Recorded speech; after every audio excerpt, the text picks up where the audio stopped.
Hey everyone, I'm RishabRao, a third year undergraduate from the Department of Electrical Engineering, and I'm going for the position of General Secretary of Academic Affairs UG. I strongly believe in IIT Bombay's motto, Jnanam Paramam Deyam, which means knowledge is the supreme goal, and I have followed this goal since my first year. In my second year, I was nominated as the academic coordinator at Career Cell, a part of UGC.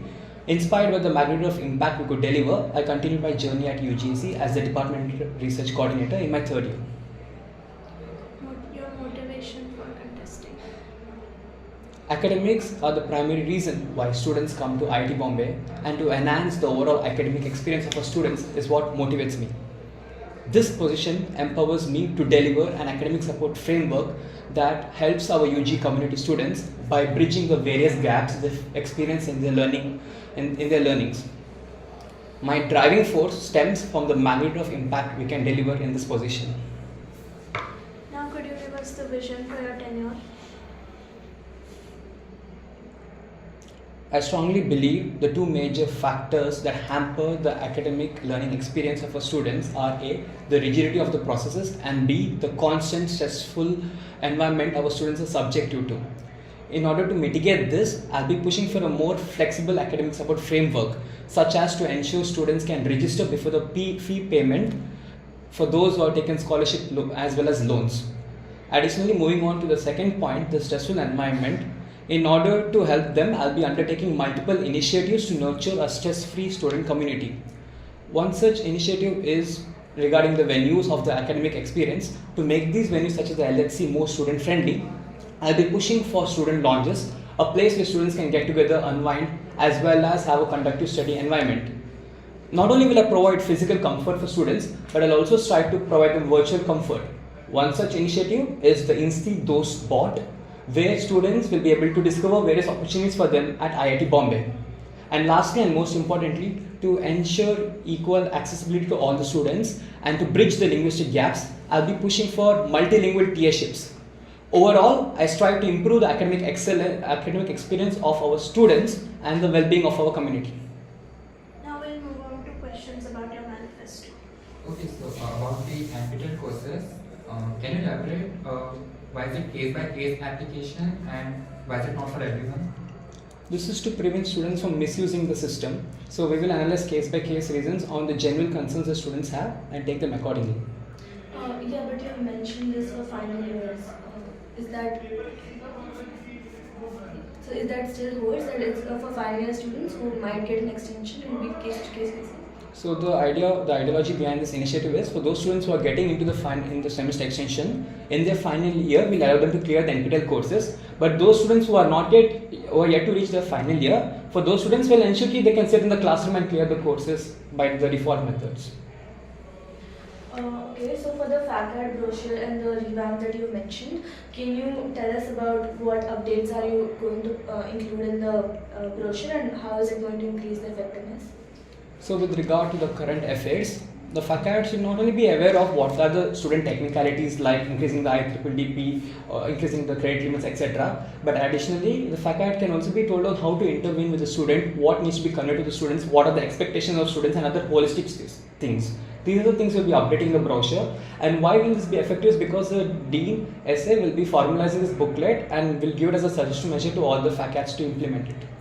So the Dean SA is taking all these recommendations from the students that he gets usually, or is there another mechanism for that?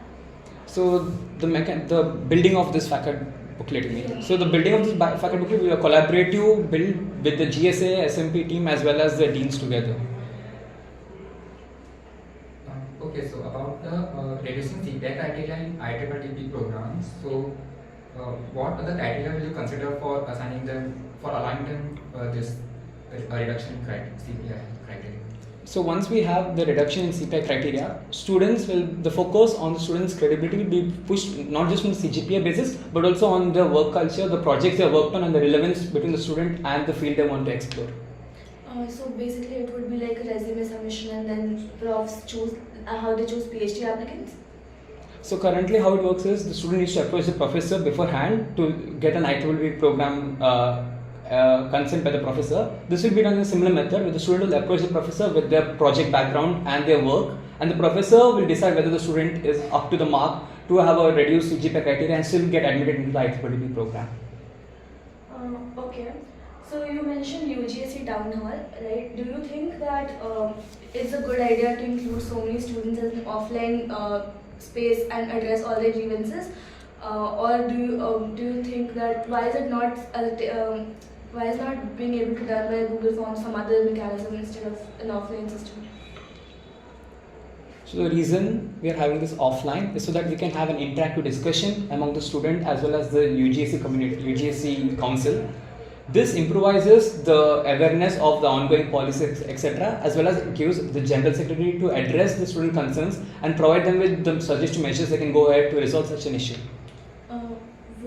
My only question is, do you think that all of these questions will be able to answer on a monthly basis? So the reason we are doing it on a monthly basis is to reduce the queue of questions, and the reason why we are doing it offline is so that students have an accountability to the General Secretary, and the General Secretary can be held accountable to the students.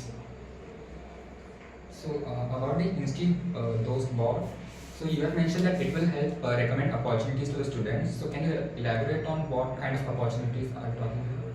Sure. So students can put forward their personal, professional or any other interests that they have and utilize the data on Insti app for them to get suggestive measures on what events to take forward, etc. Additionally, students can mention what kind of career prospects they're looking into, what interests them on their daily basis, etc. And with the database we have from various carousel booklets, the students will be given a suggestive career domains they can look after and how to prepare accordingly.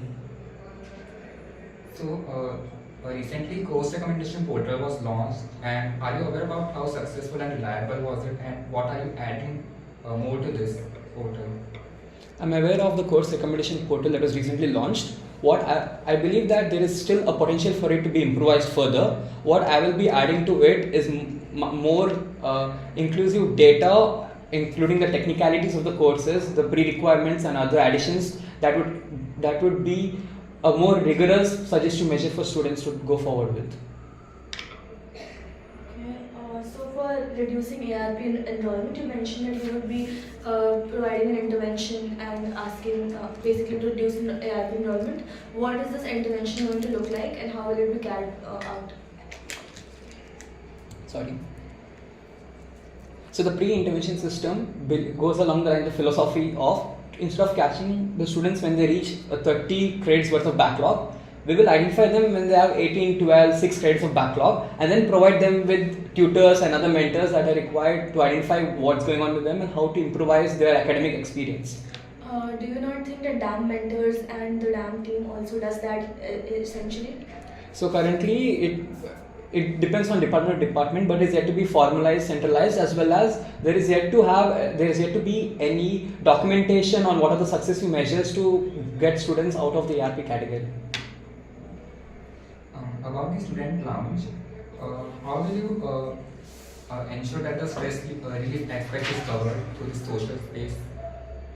So apart from the conductive study environment, another aspect of the student lounge will be to include a more creative decorum. For example, there will be students will be allowed to express their artworks and other creative measures they want, as well as there will be other amenities that will be provided from colorful sketch pens, crayons, etc., paperwork, and we are open to explore the possibilities on how to make it more stress relieving for the students.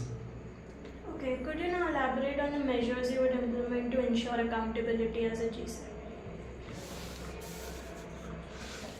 If elected as a General Secretary, serving the students will be one of my foremost duties, and hence holding accountability will be one of my primary focuses.